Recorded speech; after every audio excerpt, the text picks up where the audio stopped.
உண்மையாவே சொல்றேன். டேஸ்ட் அப்படிதான் இருக்கும். நீங்க ஒன் டைம் சமைச்சு பாருங்க. மட்டன் பலாவோட மட்டன் குழம்பு செய்றது எப்படின்னு பார்க்கலாமா?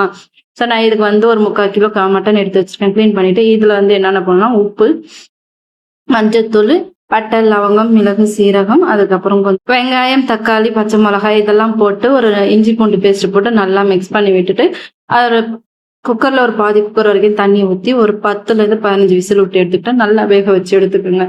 இந்த தண்ணி வந்து நான் வந்து குழம்புல போட போறது கிடையாது. இது நான் வேற ஒரு டிஷ் தான் போடுறேன். அது உங்களுக்கு நெக்ஸ்ட் வீடியோல காட்டுறேன். சால்னாக்கு என்ன தேவை பார்த்தாக்கா, தேங்காய், பாதாம், முந்திரி போட்டு அரைச்சி தனியா எடுத்து வச்சுக்கிட்டேன். இப்போ பாருங்க, கஞ்சி நல்லா பஞ்சு மாதிரி கறி வெந்து போச்சு. அதுல நம்ம போட்டிருக்கிற இன்கிரீடியன்ஸ்லாம் அதுவுமே வெங்காயம், தக்காளி அரைக்கும் போது நம்ம போட்டு அரைச்சி எடுத்துக்கலாம். வெங்காயம், தக்காளி, மல்லித்தூள் இது மட்டுமே நான் இப்போ தனியாக அரைச்சி எடுத்துக்கிறேன். இதில் வந்து இப்போ வெங்காயம் போட்டு நல்லா வதக்கிக்குங்க.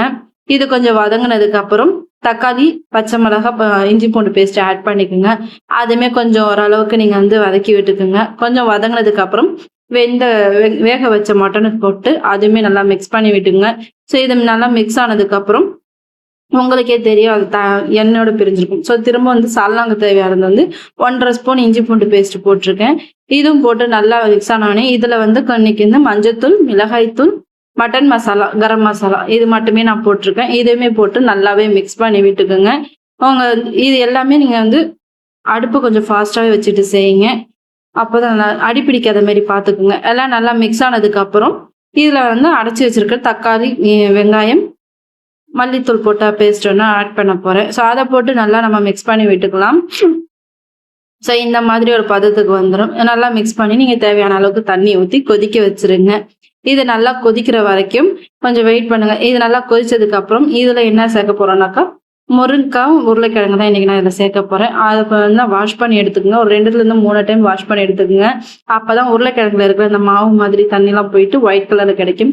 அப்புறம் நீங்க அதை போட்டு இது ஒரு பாதி வேகணும். இது பாதி வந்ததுக்கு அப்புறம் ஃபைனலி நம்ம அரைச்சி வச்சிருக்கிற தேங்காய், பாதாம் முந்திரி பேஸ்ட் வந்து இதில் ஆட் பண்ணிக்கணும். ஆட் பண்ணி மிக்ஸ் பண்ணி விட்டுட்டு திரும்ப ஒரு 10 நிமிஷம் வேக வைங்க.